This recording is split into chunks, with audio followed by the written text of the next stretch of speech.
by the United States Armed Forces Radio Service.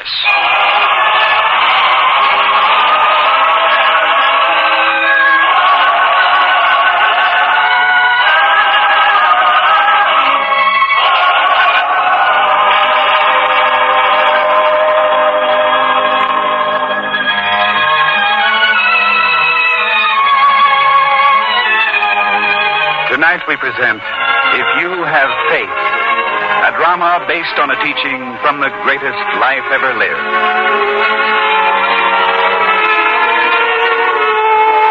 The western shore of Galilee looks out on the great sea, and the same waves which wash up on the Galilean shore touch Phoenicia and Egypt, Greece and Rome. Ships of all nations are carried to Galilee on the great sea. And there is one woman who watches carefully from the shore for every new vessel that appears. Now she sees an unfamiliar vessel coming into port. She takes a child's hand and says, Sarah, look. Look, a new boat is coming to shore. Yes, Mother, I can see it. Oh, come, we must hurry, dear. Perhaps this time there'll be word of him. Quickly. Mother, please, you're going too fast for me. Then I shall go on by myself. You follow, dear. Follow. Mother! Lend a hand here, man.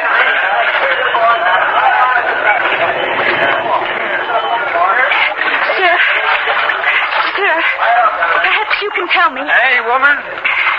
What do you want? Did you just come ashore from that new vessel that stands out there? You? She's covered every cove on the Great Sea. I mean you, here in this port. Ah. This is the first time you've been here in some years, isn't it? Yes, and what can I do for you, woman? What do you want? In your wanderings on the sea, did you happen to see a vessel from this port, flying 2 sails, and with the language of our country inscribed on her red and gold prow? I've seen some vessels that fit that description, yes. Saw one only 3 months ago in Corinth. 3 months ago? Did you see her crew? A tall man with dark hair and a face brown from the sun. Did you see him? Everyone seemed to look like that.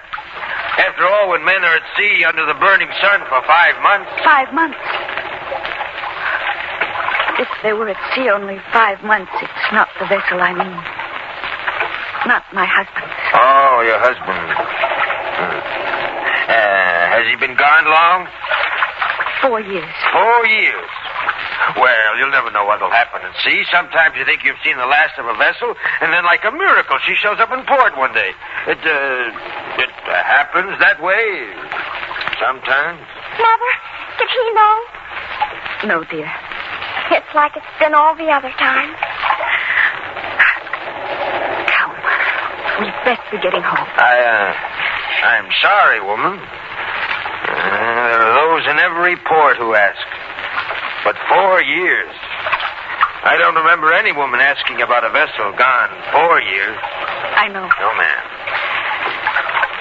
But every time I see a new vessel, I hope that perhaps this time. Then I find out. It never is. Thank you very much, sir. Come, Sarah.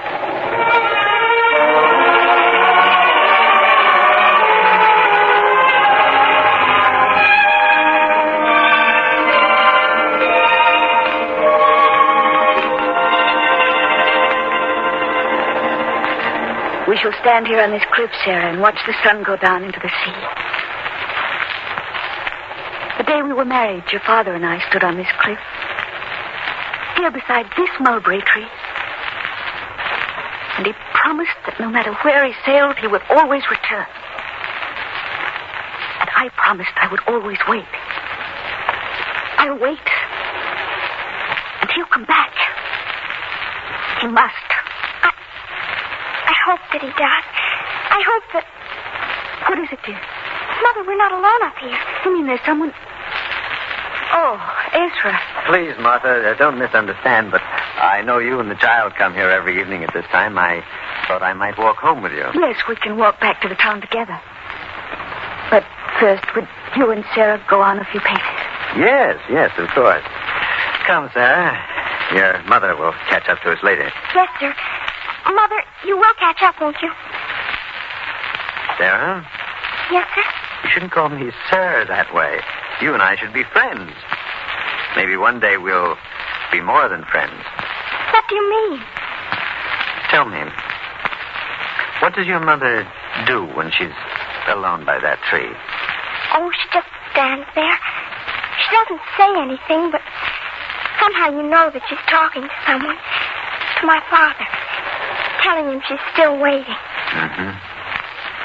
I thought so. What did you mean, sir? About someday we'd be more than friends. Well, I hope one day to convince your mother that I love you and her enough to take care of both of you. Sarah? Ezra, wait for me. Well, we'll talk about it later, my dear. Talk about what, Ezra? Oh, Sarah and I, we were, talking. Ezra, please, I asked you not to talk to the child. When the time comes, if it comes, I'll talk to her. I'm sorry, Martha. Now, shall we start home?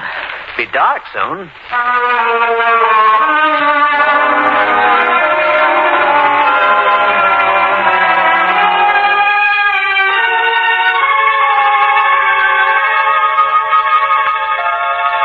Well, Martha, is the child asleep? Yes, Bernice. Then I think I shall go down the road to spend the evening with Elisha's family. I hear they have a cousin visiting them from Judea. He's come to Galilee to hear the master. It'll be nice to get news from Judea. I'll go. Bernice, you're not so good at pretending. I know you want to leave me alone because Ezra will come by tonight. I'm not ashamed of what I'm doing. I think you two should have a chance to talk things over in private. After all, Ezra's a fine man, well situated. And for a man of his position to marry a widow, it just shows how nice he is. I am not a widow. I've heard you weep at night. If you really thought Gabriel were coming back, you'd not weep like that. My dear, I know a widow's tears. Oh, there he is. Where's my shawl? I must tell you if I want to meet Elisha's cousin. Oh, Ezra, I'm sorry. I'm very sorry. Is there something wrong? Where's your Aunt hurrying? Any place but here, I think. Oh, I see. Well, I have one staunch ally in this household and one friend. That's not fair, Ezra. No one thinks more highly of you than I do.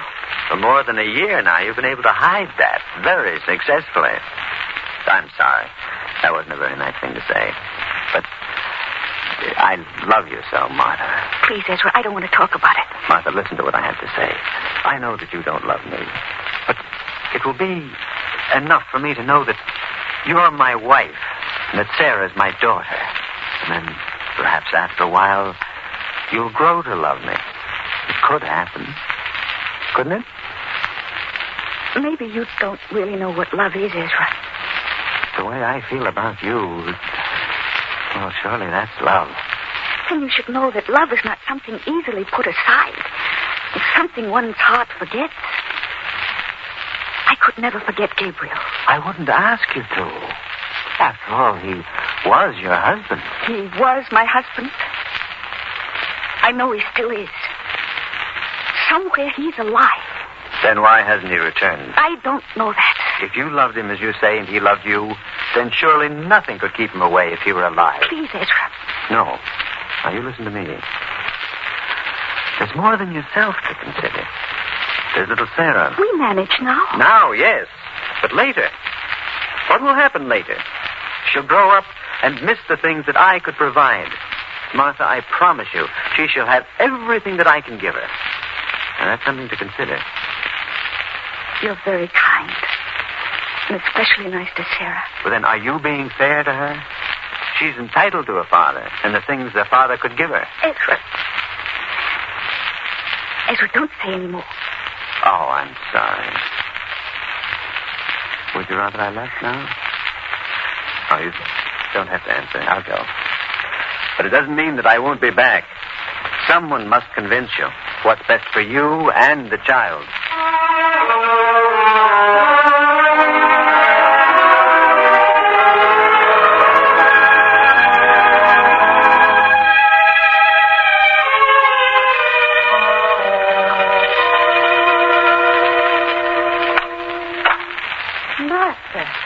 Martha, are you still up? Yes, Bernice. Sitting alone by a cold hearth. You've been crying again, haven't you? Please, Bernice. Well, you can tell me. What did he say? What did you say? Nothing that hasn't been said before. Oh, that's too bad. And now you're crying again. Poor Martha. Oh, child, this all happened to you when you were too young, too full of romantic notions. If you'd been older, you'd have felt different. That wouldn't have made any difference. I know. You're thinking of promises made up there on the cliff overlooking the sea, beneath that mulberry tree. But does a man know what can happen to him when he makes his promises? Can promises fend off a storm at sea or right a ship that's capsized? It's not for any ordinary man to say what will happen. That's for God and his prophets. Let go of me. Oh, wait, my dear. Martha, where are you going this time of night? Martha! Martha! Poor girl. Aunt Bernice, what happened? Where's my mother? She's gone out. So late. Where? Where? To climb to the top of that cliff, to sit under that tree in the moonlight and cry to herself. The sea is salted with the tears of sailing men's wives. Come, child. I'll put a cloak on you and we'll go find her.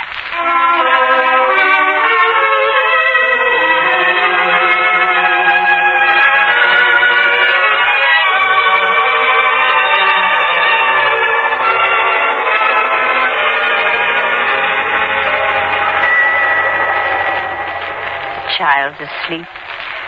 Sound of the waves must have done it. Perhaps we should take her back to the house. A little while. The moon is so lovely on the water. Yes. You should have seen her face when she woke and asked for you before.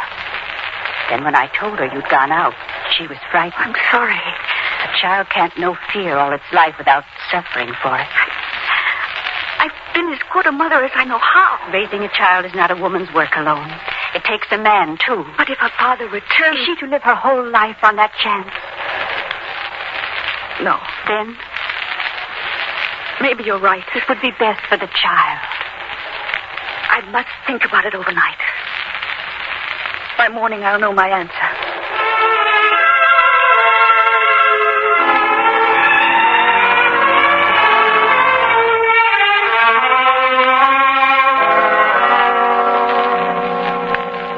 I came here as soon as I got word, Bernice. Well, what is it? I'm not allowed to say. What do you mean? Well, she'll be out here in just a minute. And while I can't say anything, I wish you the best of good fortune. May God be with both of you always. Bernice, you mean... I told you, my lips are sealed. Bernice, they couldn't seal that twinkle in your eyes. She's finally come to her senses, has she? You'll get nothing out of me, I promise. And besides... Martha! I trust my message didn't interrupt you at any important business, Ezra. But I felt you'd want to know as soon as I made up my mind. For what I'm going to hear, I'd have interrupted anything. Anything. Well, Martha, I'm waiting. Bernice. I didn't tell him, did I, Ezra? And besides, you two will want to talk in private now. I'll be in the kitchen if you want me. Ezra, I can tell that you know.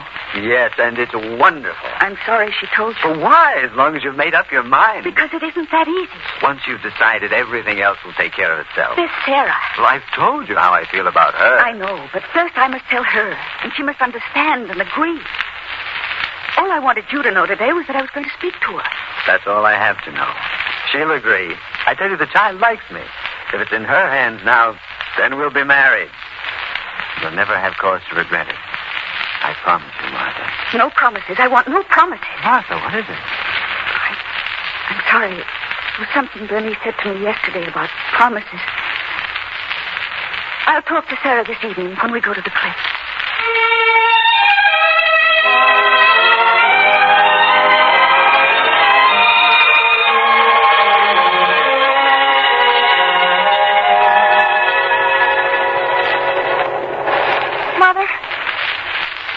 Yes, dear. You haven't said anything at all. I've been thinking, dear. About Father? Sarah, you told me you heard people say that he might never come back. Yes. Well, suppose he didn't ever come back. You think so, too?